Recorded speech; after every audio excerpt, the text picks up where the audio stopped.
you ask yourself a question that we didn't ask. The revolution was over. I was born after the revolution. The revolution was 1979. I was born in 1983. And in our school, we were always told about like the revolution. We are revolutionaries. This is a revolutionary ideology. The revolution lives on. And we never ask ourselves, like, why are we still revolutionary? A revolution involves you revolving against something. You guys did revolve against the Pahlavi dynasty, and you won, and the revolution is over. How are we still revolutionaries? What the hell are we revolving against, given that the revolution was finished in 1979? But you ask yourself that question, and you came to a very interesting conclusion. Especially, did you guys have your team had a meeting with Khamenei, right? And he said something to you guys that also started all this path to discovering all of this, and eventually to your book. Do you want to explain all of that to us? Because I think that will Sure. that will make everything Sure. clear to people. Yeah. Sure. Why not? Why not? Actually, this is this was the core of a question was scratching my mind and was mind blowing for me, that never I could escape from this question, and that caused me to spend more than 6 years to write that book. I mean, the Ummah. The core idea goes back to this question, was scratching my mind, mind blowing for me. Actually, it started from here, that Ali Khamenei had a meeting with a group of Iranian diplomats. Yearly in summertime, all the Iranian ambassadors and top diplomats, I mean, director generals, directors, I mean, minister, deputy minister, all of them gathered together to go to a meeting to Ali Khamenei. In one of his meetings, he touched something that never left me alone. He said that you're diplomats, you go do your job as diplomacy, but I am a revolutionary person. This was the moment I was talking to myself, asking myself, what, he is a revolutionary person? So the revolution means to revolt against the existing system. For example, in the Soviet Union was a revolution against Tsar system. Even in the science, Armin, even in the science, we say, for example, Darwin's theory was a revolution, isn't it? Or Yes. you say Galileo Galilei's theory was a revolution. Why we consider Darwin's theory a revolution? Because he revolts, he goes for an uprising against the existing thought, existing paradigm. If Ali Khamenei was considered himself a revolutionary person before 1979, during the Shah, yes, he was a revolutionary because he was going to revolt against the Shah. But now he is the leader of Islamic Republic, and there is Islamic establishment. So he is going to revolt against who? So this question make me thinking that he is not going to revolt against himself. He's going to revolt against some other person, some other system. So I started to think, what is the other system? Then I came to a very crucial outcome. A crucially important outcome. I understood that he is revolutionary against two things. Number one, he is a revolutionary and he's going to revolt against the system, political or worldwide system known as the system after Second World War, in which the United States is a superpower. You know, he is very much against anti-American. So Hmm. he is against the United States.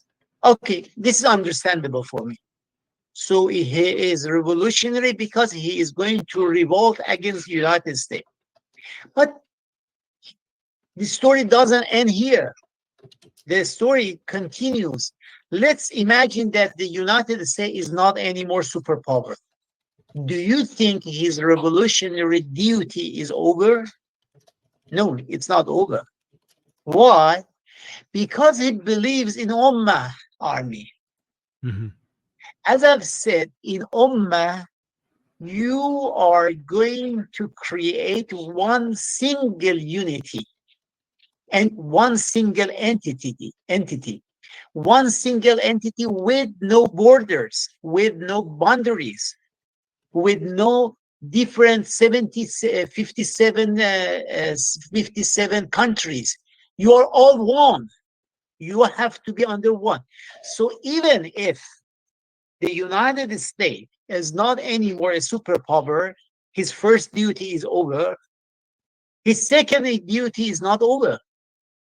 He considered for himself a second divine duty to revolt against Westphalia Hmm. paradigm. What was the Westphalia paradigm? The Westphalia paradigm believes in nation states. So you Hmm. create a state based on your nationality. For example, you say we are Turks, we create Turkey. Well, for example, you are say we are Arabs, we create Saudi Arabia.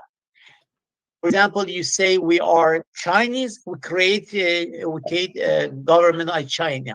You say we are Persian, we create Iran as a state. But if you create your state based on nationality, then you have a territorial borders. You have some borders, right? If you say that between the Muslims there is no border, we are one ummah, we are one single entity. So all these borders should remove from the map, should wiped up. Mm. So here is his second duty as revolutionary person. Imagine, for his first duty, he is against the system uh, formed and shaped after Second World War, in which the United States has the upper hand, is a supervisor. But in his second revolutionary duty, he is against a 500 years of Westphalia paradigm. So Mhm. imagine how dangerous this idea is, Armin. Mhm. You are fighting a system which is working for 500 years since 1648, Mhm. based on the Westphalia Agreement, which was a base to create states based according to the nation states.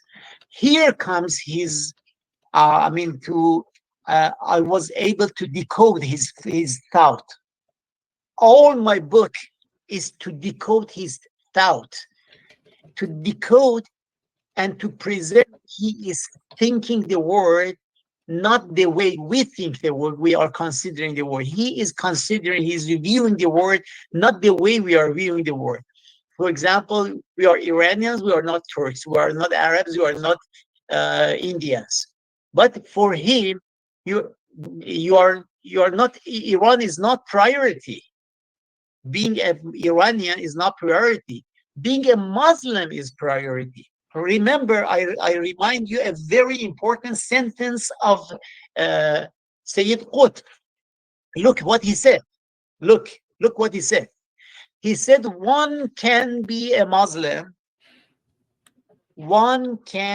Muslim if he is a Muslim within the Ummah. Mhm. I repeat again. One can be considered a Muslim if he is a Muslim, if he is a soldier within the Ummah. If Mhm. you are not considering yourself as one single ummah, you are not Muslim at all. So imagine how dangerous this idea is, not only to fight against the United States, but also to fight Westphalia and to abolish and to destroy all the system is working for 500 years in our army. So imagine how illusional he is and how dangerous his illusional belief is. Right. So Was I I'm going clear to to, you? yes, so I'm going to try to see if I understood. I'm going to explain everything you said to see if I understood it correctly. So let me reframe everything you said and tell me if it all makes sense. So why are they still revolutionary? You're supposed to be a revolutionary when you don't have the state. Once you have the state, you should stop being a revolutionary. In fact, once you have the state, you're supposed to be now anti-revolution, because the people who want to do a revolution are the people who want to topple you. So you're supposed to go from being a revolutionary to being an anti-revolutionary. But these people who are ruling over Iran, they went from being revolutionary to continuing being revolutionary. How does that make any sense? Because, as I understand it, the revolution was not against the Pahlavi dynasty.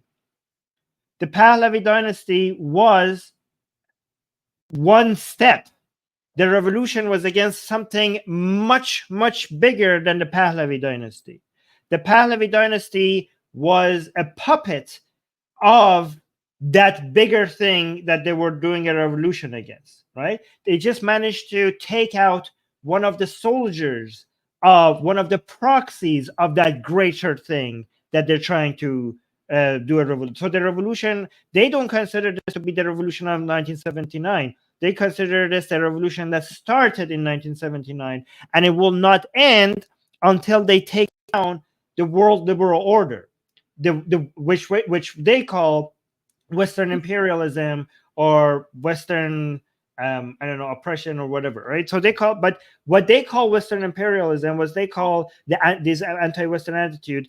We refer to that as this global liberal order that they're fighting against, and they consider. And by the way, this is a very unfair characterization of Mohammad Reza Shah, because Mohammad Reza Shah was not the puppet of Westerners. He was, if you look at his foreign policy, it was very much independent. He was sometimes working with them, but he's also fighting against them when they were being unreasonable. He was not a puppet in any way, but in their eyes, he was a puppet. So he represented them. They just managed to be successful in the first step. There are many more other steps to come, right? So the reason why you're saying that this is a very dangerous thing to believe in, and guys, it doesn't matter if they're ever successful. Even moving in that direction is very dangerous. Even if they're successful somewhat, even if they're not successful completely, the fact that they're fighting against the world liberal order, this is the order that we're talking about, is what has made the world a much more peaceful, more prosperous, safer, less violent place. Like, I don't know if people understand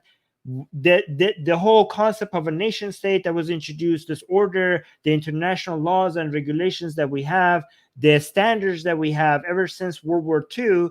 We haven't ever experienced the world this much as peace. I know a lot of people find that ridiculous because they turn on the news and they see war and they think, like, what are you talking about, the world at peace? But again, they don't understand that historically, even with the level of wars that we have right now, we are the most peaceful, unimaginably more peaceful that we have ever been in the history of civilization. If you look at the past 50 years, you are enjoying an exception, like a very unique and very rare, like both historically very rare period of peace and stability that the rest of the 12,000 years of history of civilization has never experienced. So relatively to the people that came before you, this is the best of time to live in, both based on war or stability, based on violence, based on access to healthcare, based on child mortality, based on poverty. The world has become so much of a better place, largely because of these modern international standards and agreements that we have. And this that you, every single one of you that is watching this today, all your life and your step, your anything that you enjoy, any rights that you enjoy, any freedoms that you enjoy, any sense of security that you enjoy, any sense of prosperity or hope for the future that you enjoy, it is because of this international order that we have. And that is what these people are fighting against. So any success that they have is basically a success against your way of life, against your peace, against your stability, against your security, and against your prosperity. Would that be a fair representation of what you said? I was barely able to follow you because it was kind of noisy, and sometimes breaking up for me. But in general, what I understood from you is quite fair. Yes, that's we are on the same page together.